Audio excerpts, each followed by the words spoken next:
रमैया रमैया पुकारा करेंगे, रमैया पुकारा करेंगे, रमैया रमैया पुकारा करेंगे, अवध से शहर में गुजारा करेंगे, अवध से शहर में गुजारा करेंगे, कभी तो सुनेंगे वो कनक बिहारी, कभी तो सुनेंगे वो कनक बिहारी, कभी तो सुनेंगे वो अवध बिहारी, कभी तो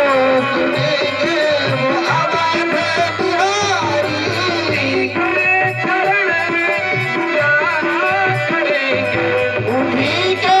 चरण में गुजारा करेंगे, उन्हीं के चरण में गुजारा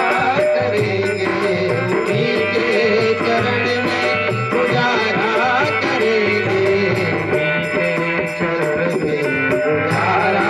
करेंगे, उन्हीं के चरण में गुजारा करेंगे, रमैया रमैया पुकारा करेंगे, रमैया रमैया